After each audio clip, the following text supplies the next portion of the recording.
Woohoo! Oh, Are we hello. live? It's still going. There we go. We are live. We are live. We're in. Hello. Hello, everyone. Yes, I can totally hear myself, which Good. means Yes. I'm running video in the background. And there we go. Welcome to Lightbox, the official podcast of the West Australian Animation Association, Wanimate. Whether you're an aspiring animator, a seasoned professional, or simply a fan of the magical world of animation, you've come to the right place. My name is Tanya Beeson, I'm David O'Connell. And I'm Lindsay Flay. and we'll be your guide on this monthly journey into the heart of the animation industry in Western Australia. Each month, Lightbox will bring you the latest and greatest in animation news, from upcoming films and shows to industry discussions that inspire and empower the talented animators that call Western Australia home. We'll also delve into the creative processes, challenges faced by local animators as they work tirelessly to bring their unique visions to life. So buckle up and get ready to be amazed as we all explore the vibrant, ever-evolving world of Western Australian animation. This is Lightbox, and we're just getting started. Before we go any further, we wish to acknowledge and honour the traditional custodians of the land which we are streaming from, the Whadjuk people of the Noongar Nation. We recognise and celebrate their enduring culture, the rich tapestry of Indigenous arts, and the invaluable contributions they make to the vibrancy and cultural diversity of the region. And finally, before we dive into today's content, we'd like to issue a quick advisory warning. Look, while our channel is generally suitable for most audiences, there may be an occasion where we delve into topics or showcase content that might not be appropriate for younger viewers. We do strive to create engaging and enjoyable content for everyone, but please be advised that some material may not be suitable for children. So, parental discretion is advised, and we encourage you to review the content before sharing it with younger audiences. Our goal is to provide a safe and enjoyable viewing experience for all, and we appreciate your understanding and support in this matter. All right. Let's get back to it. Here we are. We're up and we're happening. Hi guys, how you going? Yeah, let's get on to the news, I suppose. News. We've got two big bits of news. Of course, the local industry. The 330 animation competition is in full swing. The keyword is fly. Registrations are closing in the next few days. Is that right? Yes, judging by the flurry of late entries, yeah. Is that tomorrow it's closing? Oh, Tomorrow. Close. Pressure's on everyone who's entering the competition. Dive in. Or is it even sooner? So yes, if you want to be involved, put in your registration. It's a requirement before you submit your films later on. You've still got some time to work on your 30-second animation, but yes, time is ticking for actual registration, which you have to do early. So cool. Sounds good. Other big news is that Star Trek Lower Decks has been cancelled with season 5.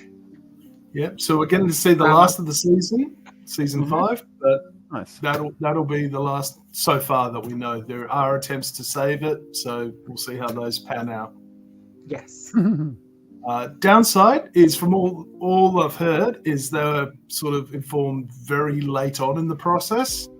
So whether it's ending with a cliffhanger or that's never going to be resolved, or it looks like they haven't got a chance to wrap up properly the series, which is annoying. So what's brought this on, do you think? I'd say financial. I don't see how Lower Decks is, because it's got to be one of the cheapest things to do in comparison to the live action. Their budget is a lot less. But yeah, whether it didn't do well enough after the crossover episode, whether the numbers of streaming aren't there, I don't know. I think it started picking up after Strange New World crossover. There's a lot more new fans that seem to be active online, but I don't know the back end because it's streaming, and no one knows the back end of streaming. There's I always definitely thought, a feeling of that it is the best of the treks, the modern treks. But It's either the best or the yeah. worst, depending on who you ask. well, yeah, Well, I know. wasn't- I know some people who just refuse to engage with animation, which is not what we're about. what? Well, I doubt they're in our comments channel, so we can safely continue. We can totally slay them But right here. wasn't that the whole point of Star Trek? Its fan base really just grew after it ended. Oh, Yeah. Wasn't that how it all worked? And it was the reruns that built it up. So isn't that how most series go? I think it got saved from cancellation twice during its 3-year run. So really? Oh, okay. Yeah. There's depending on who's telling the story. Things you don't find out until the next century. Yeah. Lucille Ball saved it at least once. So What an icon. Respect to Disney Lou Productions, yeah. Yeah, so very, very cool. Okay, so next snippet, back to the 3:30. Our judges are starting to be announced. So first two of the judges are Amy Thomas, who's worked all over the place as a VFX artist in London and working on big films. So all the way from Avengers to Dawn of the Planet of the Apes, which, new Planet of the Apes is coming. Better be a weird one. That's all I can say. Weird one? Yeah. It better be a weird one, did you say? It's like, yeah. It needs to have mutants and some kind of weird atom bomb in it or something. I don't think they're going down that path anymore. They've kept it very grounded since Dawn. It. Now we're going to have to go online and rage furiously into the darkness of the ether. The original series is strange. I love it, but I am definitely a fan of the modern. Well, the spaceship is out there in the modern one, so they've got to do that first before it gets to mutants and atomic bomb at the cobalt bomb at the bottom of the world. Cobalt bomb, that's the one. Cobalt bomb. And Laura D'Amato from Princess Bento. So Princess Bento is an Australian studio, so it's really good to see support. And she's worked on things like Has Been Hotel and Koala Man, which I loved Koala Man last season. I'm hoping they're doing a little bit more Koala Man. But it's coming. Okay, right. On to things that are coming out, things that are out now. We can probably start talking through the list because we've got Beyond Journeys and what's that? Free Room? So I'll go. I don't know half of these. I'll go through the first bit of it and then I'll let you do the coming up. So so far we've had a pretty good batch of anime and animation finish while we've been off the air for like a month. We've had Free Run Beyond Journey's End, which is absolutely fantastic. It's a fantasy anime. It's an old school fantasy anime, but it's doing a lot that's very different. It's looking at an elf's life and their perception of time as a start, and it starts at the very end of the journey. The Demon Lord's defeated and the group's back celebrating, and then it moves on from there. And it is amazing what it's done. I highly recommend it. So that's the first season of that has finished recently. We've had Apothecary Diary, which is a servant girl raised by an apothecary that's kidnapped and brought into the royal court in China. And it's really high class anime, exceptionally good storytelling, interesting sort of almost CSI Forbidden Palace sort of. Okay, that sounds like something I could engage with. Yeah, and Bebe is an incredibly interesting, one of the best created characters. Both these animes have strong female characters and interesting female characters, so that's great. We've seen the conclusion of The Bad Batch last week with the final episode of season 3 running, and rumors of a character that's going to continue through into. I suspect we may see at least one character from the Bad Batch appear at some time in the future. Yeah. Very interesting. And dropped for Star Wars Day, May the 4th. We've had Star Wars Day and Revenge of the Sith, the Revenge of the 5th. We've had Tales of the Empire drop, which is, again, bit of a prelude for a character from The Mandalorian and Ahsoka, and a bit of a postscript for a character from the Clone Wars. Nice. So, yeah, it's quite interesting. At the moment, ongoing, we've got quite a lot. There's a whole stream of new animations that's come out, which I want to be speaking to.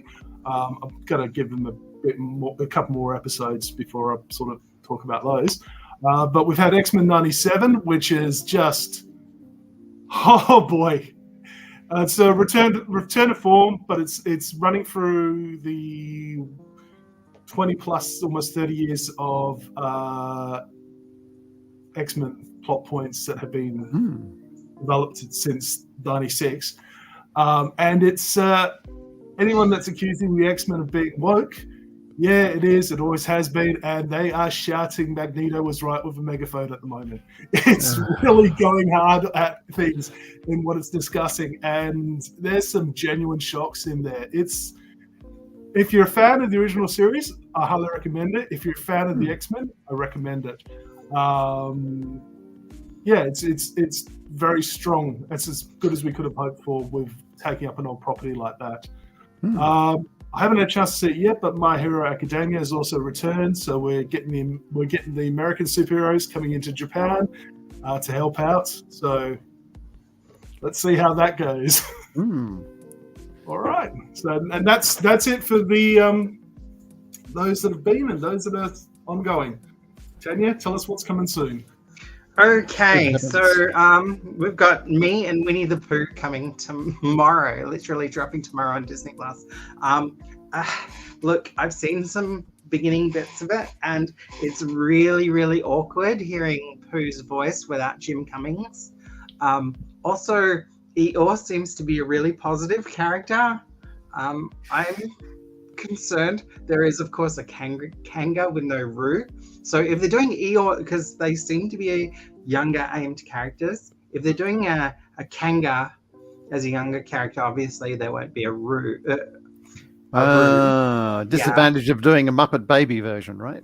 Yeah. But the real thing is Eeyore, because if they're having this Eeyore character that is an exceptionally positive character, that really just implies that there's this completely horrible incident that makes him go all depressed. And I'm dear. I'm a little bit worried about how they handle that. Rascals Do Not Dream, which I don't know about. Anime, it looks like a romantic anime, and there's a double at event and maybe some other cinemas as well.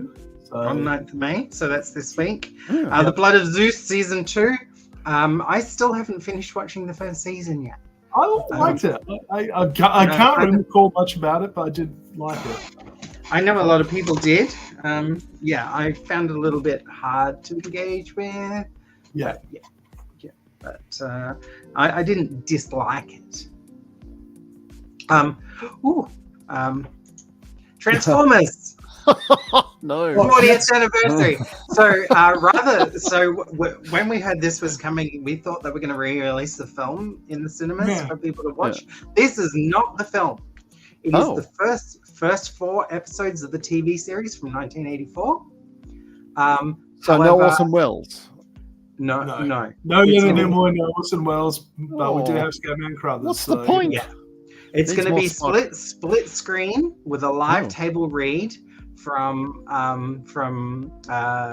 Peter. I think that's the first episode. Peter Cullen and Frank Welker. Yeah, both doing voices of Optimus Prime and Megatron respectively. So very, very cool. Big City Greens is coming. That's season 4. So I actually haven't watched any. No, nor I. City Greens. So should check it out. Existed until 10 seconds ago. So well, it may be a localized animation. So right.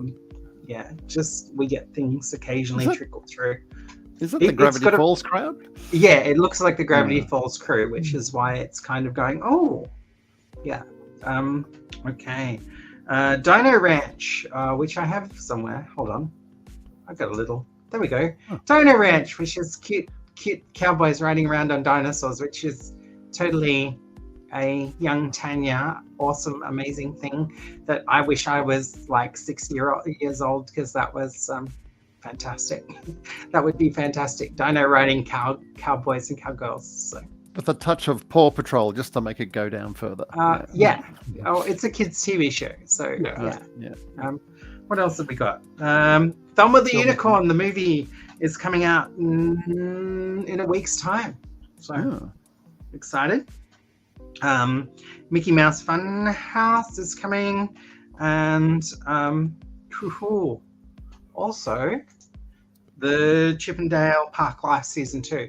Park Life is really, really nice style. Sort of doing that modern take on classic Disney characters, like the Mickey show did a couple of years ago. So yeah, very, very cool.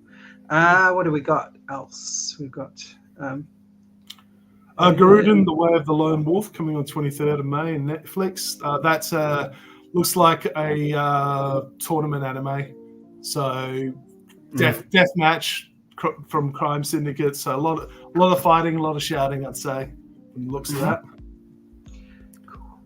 Okay, well that seems interestingly enough.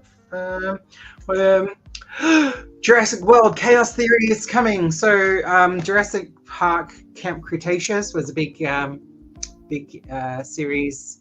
4 seasons, went really well.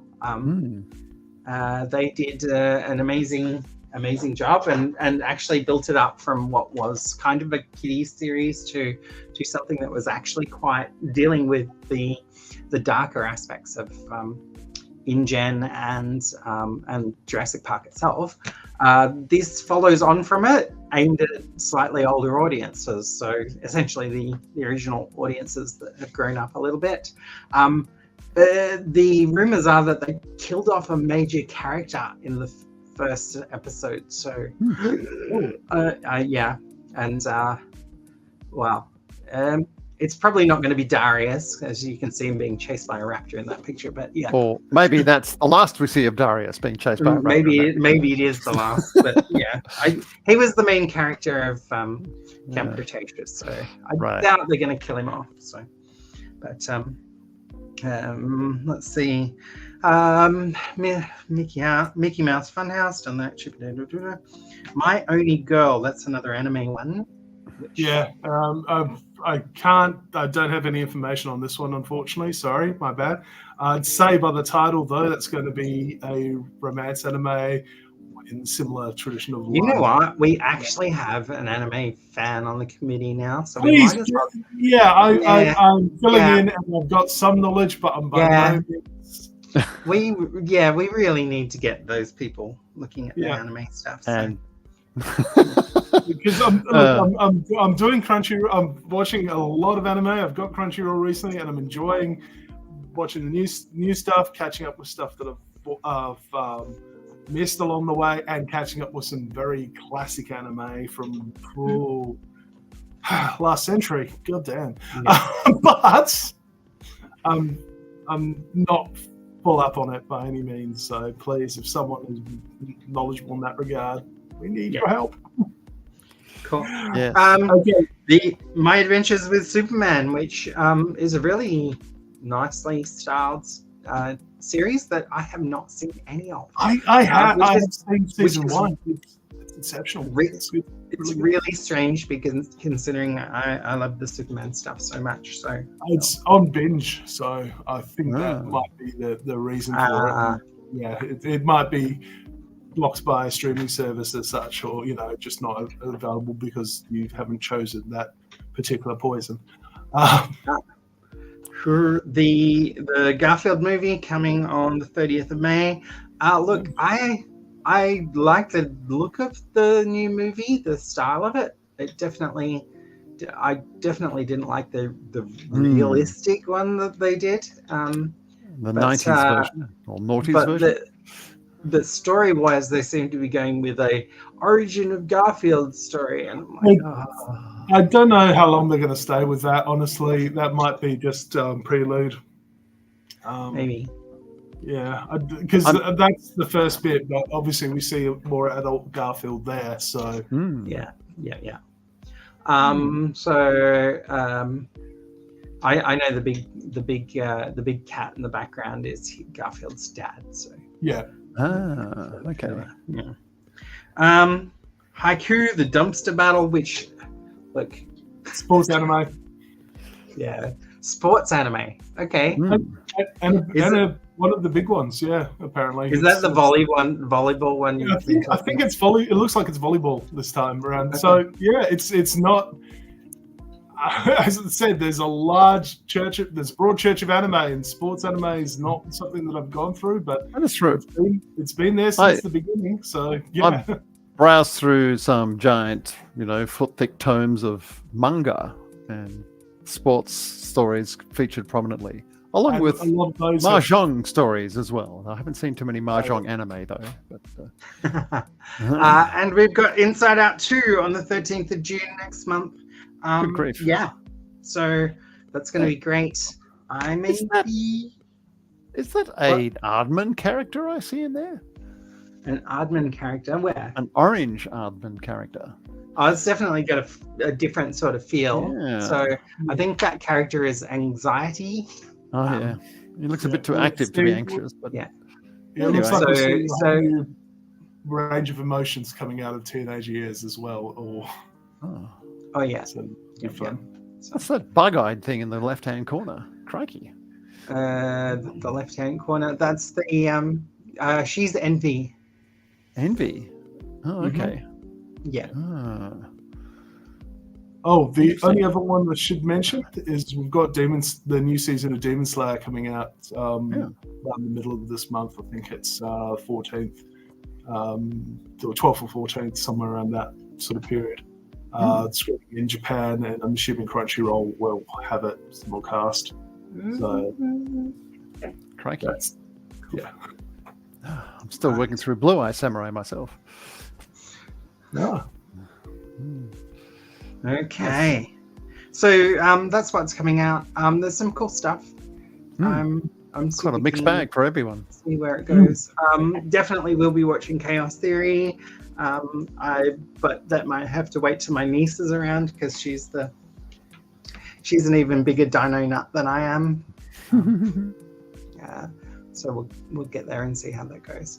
Let's see. I'm going to jump to what we're talking about this week, and our topic is going to sort of start with the beginnings of the UK animation scene. And delve deeper into the realms of one of those studios, Cosgrove Hall. So, which a lot of us that grew up in the 70s, 80s, 90s, and possibly into the 2000s will have had something to do with Cosgrove Hall in some way, shape, or form. It's been around in various iterations for those decades. And it's had hits in pretty much all of them. So, yeah. It'll be something that we've seen sometime perusing ABC. And we can definitely talk about, being of that age group, we can definitely talk about those animations because... they have a big influence on a lot of stuff. But definitely way more influence than a lot of American animation had for me. Yeah. I'd say so. And it wouldn't just be from the 70s either. It'd be from earlier times as well. Yeah. And it wouldn't just be animation. It'd be kind of sideline stuff as much as that as anyway. We've sort of branched a little bit into that realm and talked a little bit about the British side of things. Mostly people talk about they're not afraid of going traumatic when it comes to animation. They don't sugarcoat stuff. No. So, And I think also the sense of humour is something that's going to have to be talked about as well. There's some quite adult jokes Dry. to a lot of Cosgrove Hall stuff. do you want to talk about the the three branches of animation, British animation, before we go into Cosgrove? Go for it, Lindsay. I think so. Well, I had a quick look at this subject, and the all-knowing, all-seeing Wikipedia kind of clarified a few things. But I've kind of lived a whole chunk of this stuff, really. And when I was working in production, a lot of that sort of second era of animation is pretty much what influenced a lot of what we did. So Brit animation has a long and hallowed history. It started off, I believe, the first one is 1905, and they had a whole pile of stop motion little films being made and stuff like that. As far as our audience would be considered interested, I would say you could say that it really started to get going in the 30s, and it started to get going from a place called the General Post Office. And that was in part because people were basically making educational films or public service announcements, but with animation. And in the 1940s, with the war and stuff, they would have segued into propaganda films. So the British experience was not one where they were doing lots of commercial stuff, whereas in the States, it was all about markets and commercial and pandering to the biggest number of bums on seats. So the British stuff tended to be a lot more experimental, and they'd try new things all the time and do stuff like that. So the first age that Wikipedia described, and I sort of took this with a grain of salt, to be honest, is that it pretty much goes from 1905 to 1979, which I thought was a bit incongruous because it sort of takes up most of the 20th century. I would have thought the post-war period would have been a distinct era in itself. But the way they described the first age was really about this was an industry consolidating itself. So this is it building up into its current form. Yeah. So our experience of it would have been at the tail end of it, basically. So we would have been, I was just old enough to remember the Thunderbirds existed. I never actually saw it on television. I mostly saw it on reruns and Super 8. Yeah. But there's always been this long tradition of stop motion or puppetry on British TV. So in the 30s, it was the GPO doing stuff like official government announcements and stuff like that, commissioned work effectively. And then it all started to open up in the 70s, probably with ITV, I expect. Yeah, I was going to say. Thames Television, I think. Yeah, ITV's a weird one because it's a whole bunch of TV stations conglomerated together. So in the 70s, there was a kind of explosion of really weird and obscure and very idiosyncratic sort of stop motion. The British puppetry weren't afraid to go into niche markets for their audience. They weren't. It's a bit like the ABC market here in Australia, where it's public broadcasting, so there's a sort of legislative requirement for it to represent the local culture and to represent and have a certain amount allocated to local production and stuff like that.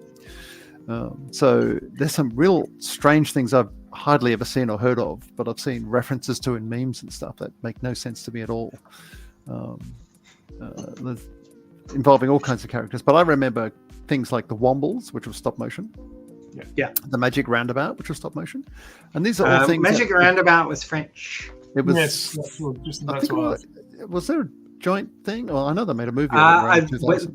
When the British imported the Magic Roundabout, they weren't given any of the scripts, so basically they had to watch them and make up the story as they went. So they became British productions. The English version is completely different than the French version, but it's Samurai Pizza Cats, the prequel.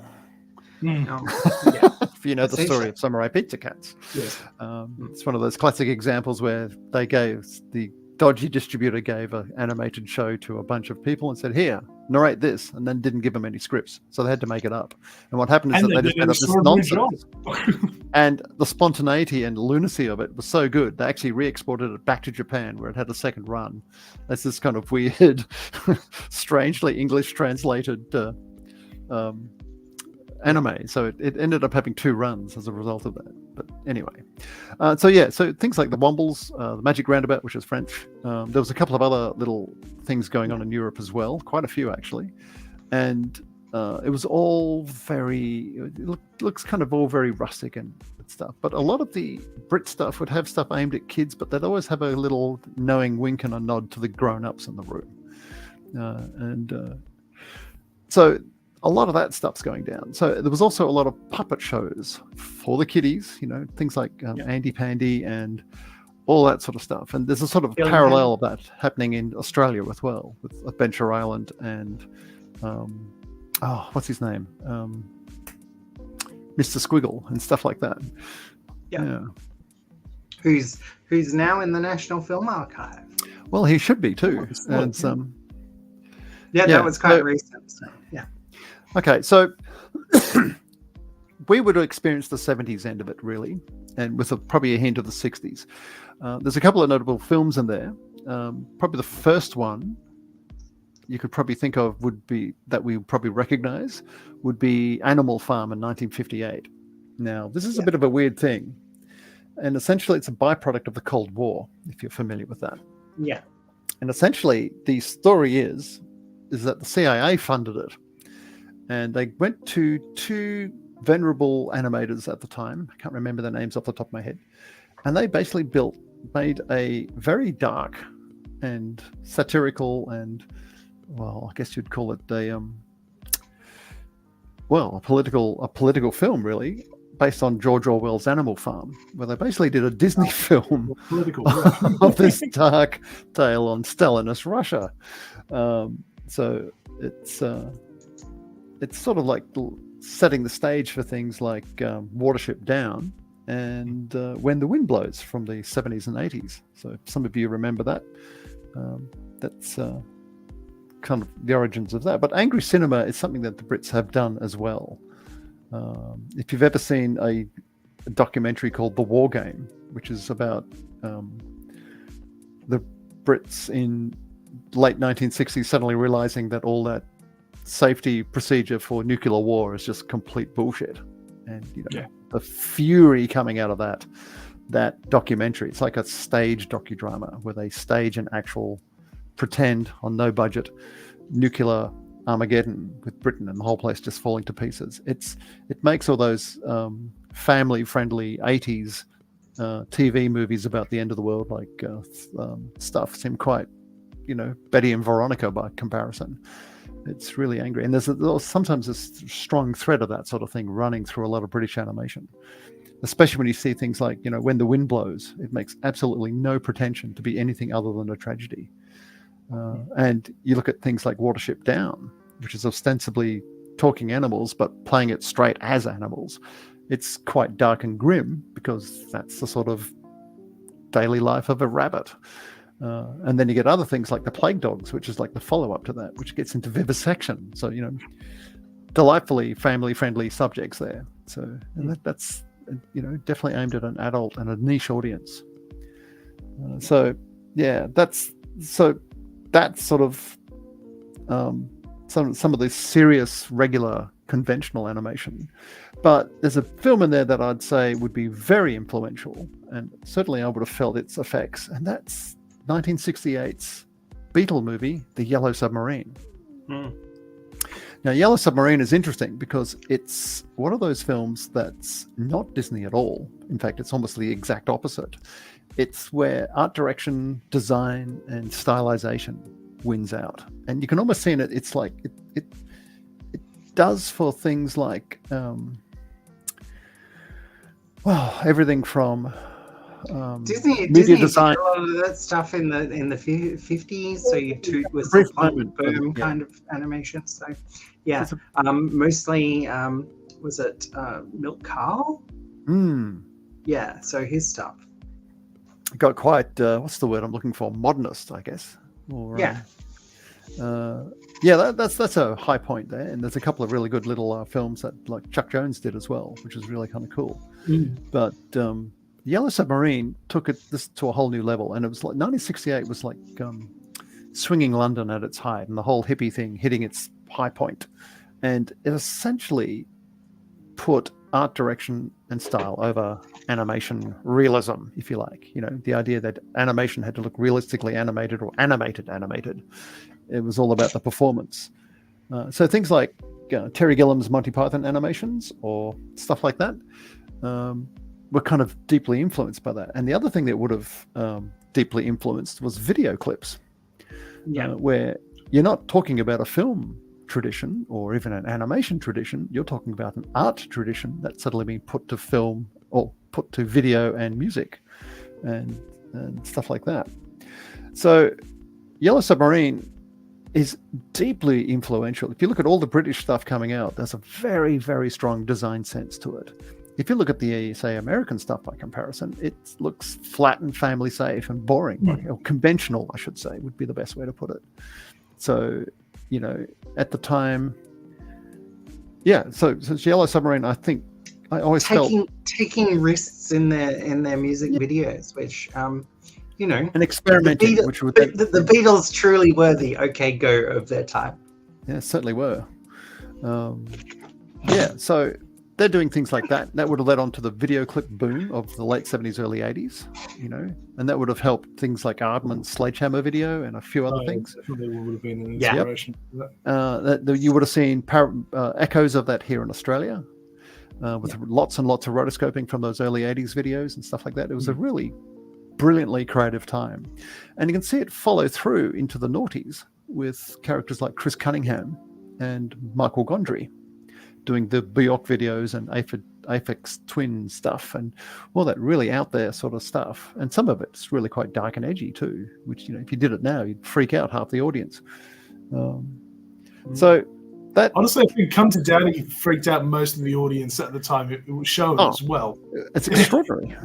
It still has kick. So they describe the second age as 1979 to 96. So really, that's what we're talking about. I would say that's the age of Cosgrove, and that's the age of Aardman. You could also say it's the age of Raymond Briggs, the Brothers Key, if you're familiar with them. They're stop-motion animators, and Nick Park. And it's definitely the age of the music video.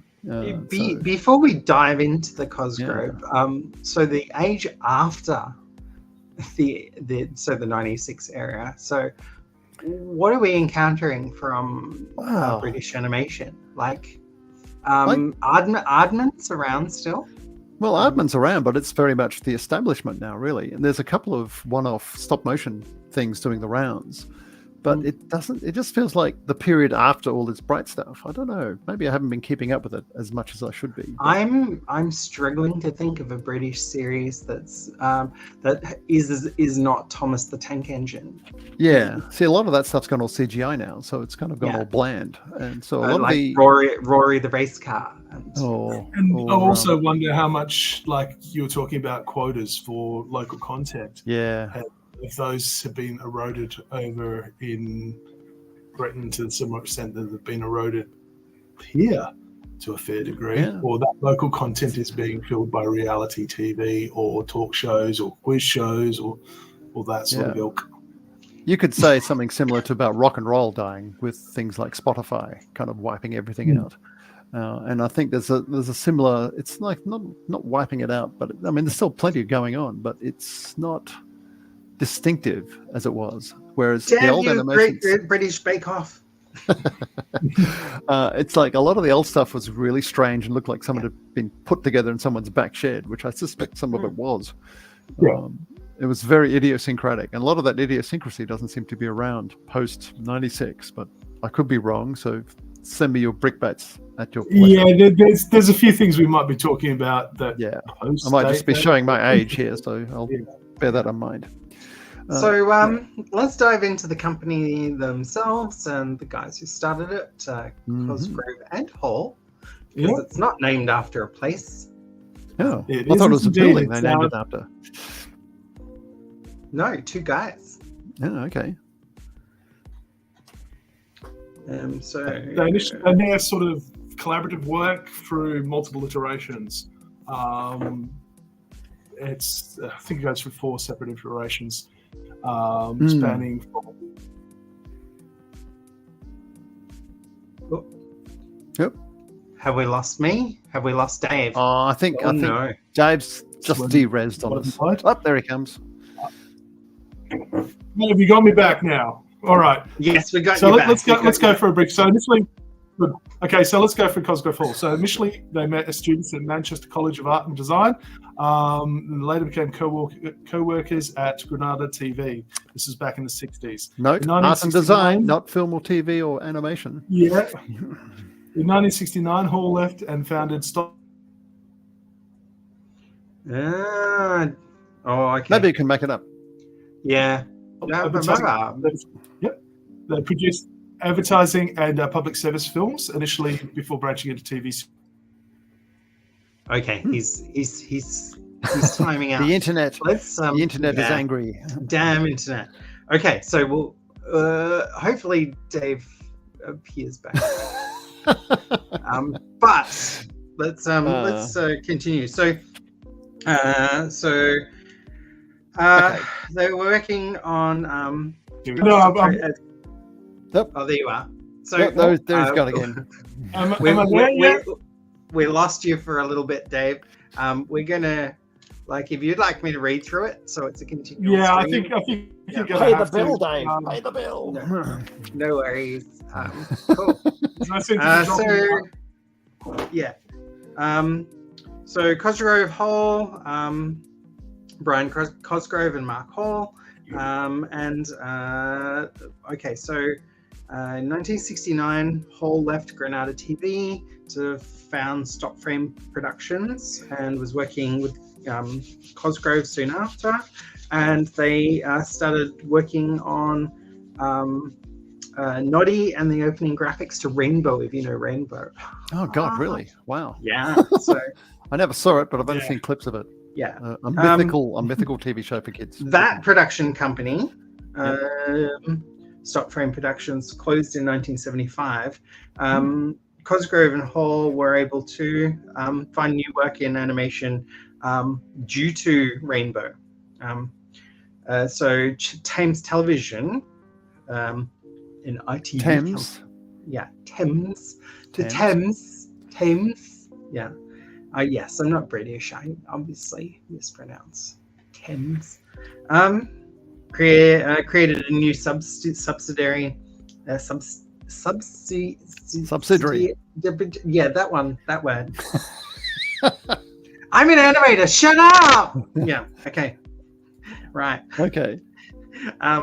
Animation studio called Cosgrove Hall Productions in the following year. Thames hired and commissioned Cosgrove Hall as lead animators to create new animated programs for this studio based on their earlier work with Rainbow. Right. Yeah, so Rainbow's responsible for Cosgrove Hall being in existence then, effectively. Yeah, essentially. Okay. So a good relationship they have with ITV and Thames particularly. Yeah. So the other BBC. So there's definitely things coming out of that. The new series, new company. Cosgrove Hall started with Danger Mouse. Yeah. Banana possibly. No, Banana Man was the Goodies. Who is the Goodies production company? Bilotti. Yeah, I think. I don't know who was their production company. I'll have to look that's the only one out of the big four that wasn't Cosgrove Hall, because Danger Mouse, Duckula, Wind in the Willows, that was all Cosgrove Hall. Captain Kremen was Captain Kremen of the Star Rangers. Is amazing. So Kenny Everett did every single voice on that show. I loved Captain Kremen, and it was always exceptionally it was under animated, over designed. Really nicely done. Yeah, so it's a segment of the Kenny Everett video show, but obviously there was a bit of production work going into Captain Kremen segments. So So Kenny Everett would have been a byproduct of that kind of mad media design background. Yeah, he was a radio DJ, wasn't he? He was. Nearly all the people involved on that hardly had anything to do with traditional film and TV. Also the guy that really Queen owed their career to. Because he played Bohemian Rhapsody on the radio. That's just right. to annoy people, which is well, that was like late 70s, early 80s was when that show appeared, and that's pretty much coinciding with the big explosion of video clips. The Kenny Everett video show, like I remember that being shown, even though it was definitely a risque, very, very camp risque show, at kids' viewing time. So Captain Crimin was definitely part of my childhood, although it definitely shouldn't have been. We approved. So it's almost like in the same style as the Buggles or something. Video killed the radio star. It's all part of the same era. Oh my goodness. Yeah. So you got. Go on. Go for it. I was going to say the big ones. The big ones. Okay, the big ones for that stage.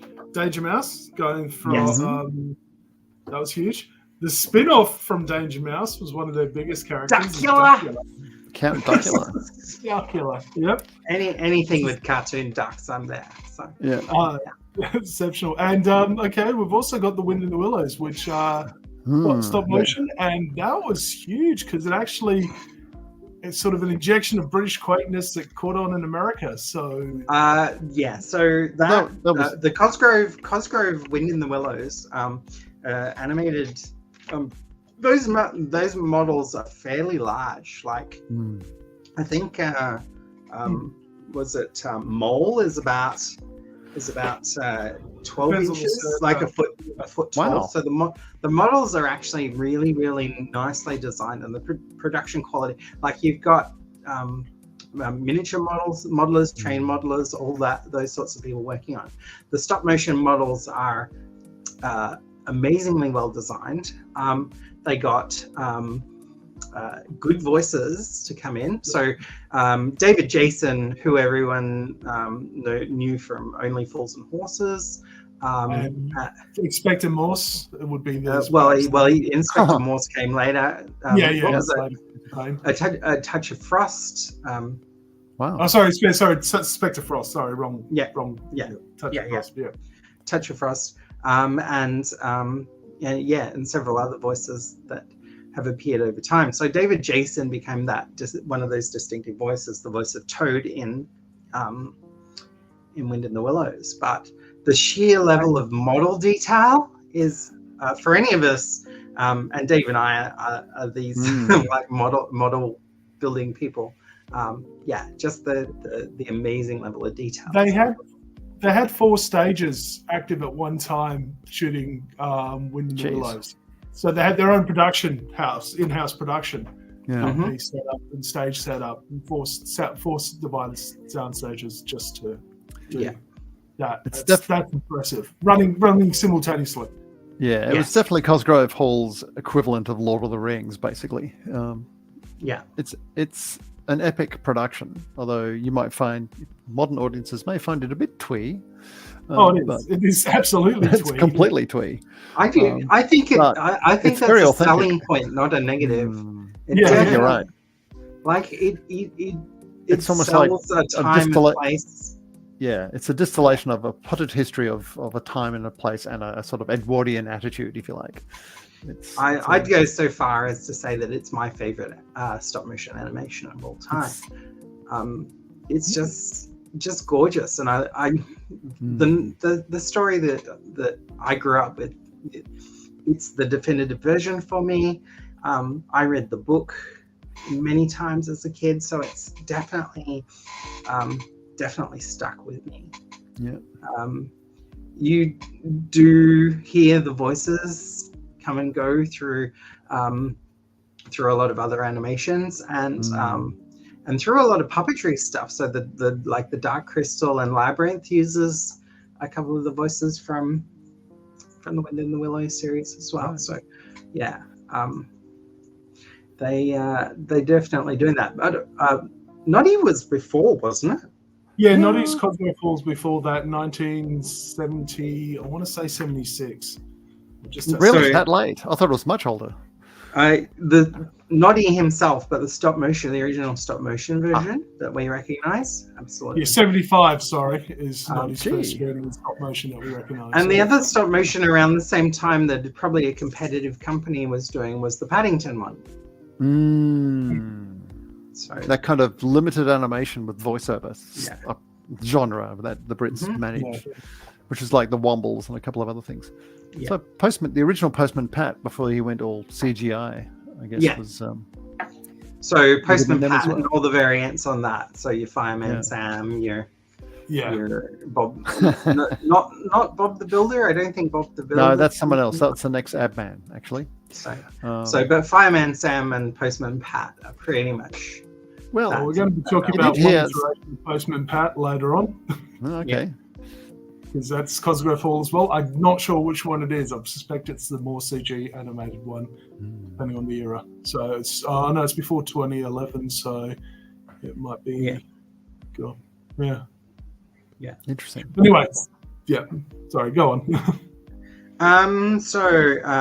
Duckula, of course, a big thing, as a spin-off from Danger Mouse. So the way I encountered Danger Mouse was as the 5-minute interstitial episodes, and you'd see one of those a week, one of those each day, and each 5 episodes was essentially a half-hour episode each week that you'd watch over 5 days. So, of course, David Jason as Danger Mouse. So, yes. David Jason as Duckula. These are old animations that are based on the old TV scheduling. So, back in the day, television worked exclusively in half hours and hours. So, things would start at 6 or 6:30 or 7 or whatever. But the thing is, on places like the BBC or the ABC, Australian Broadcasting Corporation, they were getting 24-minute episodes of things from commercial stations from overseas, not full half-hour stuff. So there was always this market for little 5-minute fillers. So a lot of the animation you would have seen as a kid in the 70s and 80s would have only been like 5 minutes long. It would have been a short, sharp little episodic thing. And that's how I saw a lot of stop motion as a kid. And that's what really, most of that 5-minute stuff is what got me into the gig, really. Wrapping it all up in 5 minutes. Fat Tulip's Garden and Rhubarb and Custard and those sorts of shows. Yeah, absolutely. Names I haven't heard in years. I guess the last thing we should mention in this iteration of Cosgrove Hall is that it was one of the first adaptations of a Terry Pratchett work as well. So we got Truckers coming from them as a stop motion, I believe. Truckers. Truckers was the one where the gnomes take over the trucking business. Right. I'm only. I don't think I ever saw that. No, neither did I. I wasn't. We'll be talking about some more popular ones later in this next version of Cosgrove Hall. Have to check it out. The studio was forced to downgrade operations when Thames lost its ITV license. And went defunct in '93. So in November of that year, after restructuring, Cosgrove Hall was formed with Cosgrove Hall Films was formed with 75% held by Anglo TV, also an ITV subsidiary at HBO, while Hall and Cosgrove held 25%. This lasted in this iteration till 2009 and was subsequently affected when the depression that Britain underwent around about the mid-2000s, so it was 2006 or so. Did they hook up with Rankin Bass at any point? Not to my knowledge. I don't know if there was an individual. Am I thinking of something else? Yeah. I don't know if there was I didn't go too much into the film. I went just into the basic TVs because there's a lot of work there. So it's like I'm just going to cover the basics here. So from this period of time, you've got things like Weird Sisters and Soul music being produced, going to 2D animation or traditional animation rather than stop motion. You've got Postman Pat, you've got Noddy's Tomorrowland Adventures, you've got Bill and Ben being stop motion versions. Good grief. You've got Andy Pandy. You've got the first of the CG animations from the BBC called The Ghost of Albion. I'm not familiar with that one, but the one I am familiar with, Doctor Who Scream of the Shuckler. Shalaka with Richard Grant as the Doctor, as kind of one of those there was a series of small flash animations that was during the Lost Years with Richard Grant as the Doctor, and that's one of the things they're responsible for. You've also got them being responsible for the animating the missing fourth episode of Doctor Who: The Invasion, because you had sound for that, obviously, because people used to record Doctor Who episodes on their tapes, and that's how you lived, because you didn't have VHS, you just had the audio tapes. So we've got a lot of sound for old Doctor Who that period, not a lot of visuals. So imagine mono recorded off a flat mono TV set. Yeah, it's of variable quality, but it exists. The fact that it exists at all is almost miraculous. That's true. Cool. So, well, we recognise the stop motion Postman Pat. Postman Pat came was big for a while there. So yeah, it was. It was like the Bob the Builder of its day, and that was pretty big around 10, 15 years ago now. Then it all went CGI, and everyone lost interest. Really, like the bananas. So the CG versions of Fireman Sam and Postman Pat look a little bit creepy. They've lost something from the stop motion versions. Being an old stop motion animator myself, once upon a time, the thing about stop motion is that there's something alchemaic about it. It's like actual real objects are moving around, and that's the appeal of it. Really, it's I guess a physicality, and if it's not there, it just becomes graphics. Yeah, and in this sort of iteration, they seem like they're much more child orientated, moving under that specific auspice to do more child friendly content, with the exception of a few things. Yeah, and it feels very much like by the numbers, the same methodology the What-Wats are used to be created with. It's like where someone sat down and studied all the laws and legislation and requirements and market research and carefully engineered a result. It certainly doesn't feel like a story being told to you by somebody, or less like a story. So, and I think Fireman Sam got told off by actual firefighters in Britain. They said, "Look, we haven't used the word fireman for years. We're all firefighters now." And so they had a go at Fireman Sam. This is about 5-6 years ago, before the pandemic, I think. I'll have to look it up. They had a grizzle about the fact that he was still Fireman Sam and not Firefighter Sam. Nice. So, real British firefighters having a bit of a grizzle. Was pretty funny.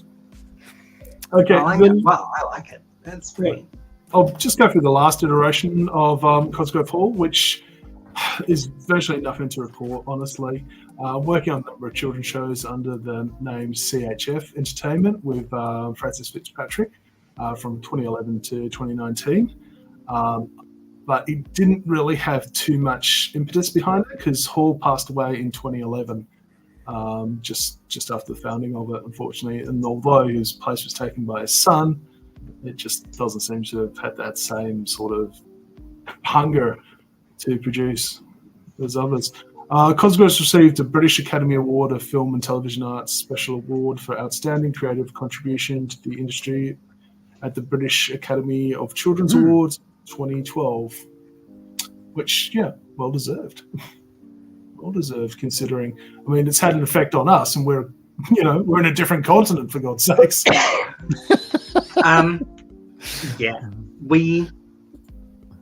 We're essentially children of Cosgrove Hall. One of the colonial offshoots. I'm definitely not kidding when I say this has had more influence than any of the other stuff that came from anywhere else. I was definitely watching American animations, but the ones that really stuck with me from that time period are the Cosgrove animations. They're more, I don't want to say grounded, but they were more homespun. Would that be a good way to describe it? They were really daggy. I mean, they were kind of like the epitome of not fashionable. Funny. They were well written.